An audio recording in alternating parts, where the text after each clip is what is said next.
The Australian red meat industry is strongly committed to animal welfare practices and how livestock are cared for. The Australian feedlot industry developed the National Feedlot Accreditation Scheme, NFAS, in the early 1990s. The NFAS incorporates a strict animal welfare component which ensures the cattle in the feedlot are well cared for and monitored on a daily basis. A key component of animal welfare is ensuring there are adequate supplies of clean fresh water and appropriate ration. Stress also has significant impacts on animal welfare and the performance of feedlot cattle. It can be caused by a range of environmental and physiological factors. When cattle first arrive at a feedlot, they may have travelled long distances, so it is imperative that they are made to feel as comfortable as soon as possible. Well, from a pen rider's point of view, getting cattle on water and feed is critical. Starting cattle, the most critical aspect is getting those cattle rehydrated as soon as possible.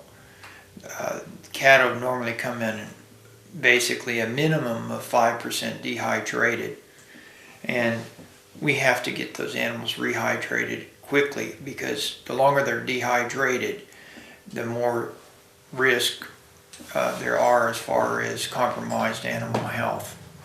The second thing is getting these cattle to eat. Cattle have poor visual perception. In fact, they smell all of their feed. So we want a very nice aromatic feed in there to track the cattle to the bunk, to get them to start eating as soon as possible.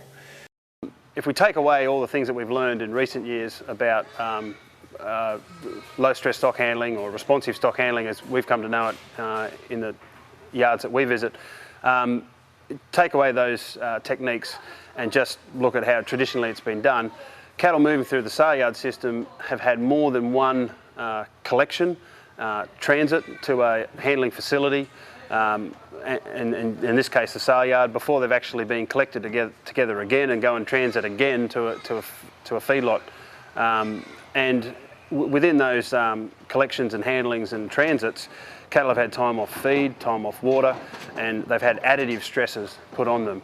Added to that, if there's been bad handling, if we've actually knocked these cattle around, again these stresses are additive, and if they've had two opportunities to actually be physically injured or to have extended deprivation periods off feed and water, then just by husbandry alone we've added quite a lot of stress to those new feeder cattle, and that translates directly to disease. It also translates to poor adaptation to the feedlot, poor intakes, poor consumptions, poor growth, and some of those cattle stay injured and actually are no longer competitive, and we actually have to salvage those cattle long before the intended feeding period.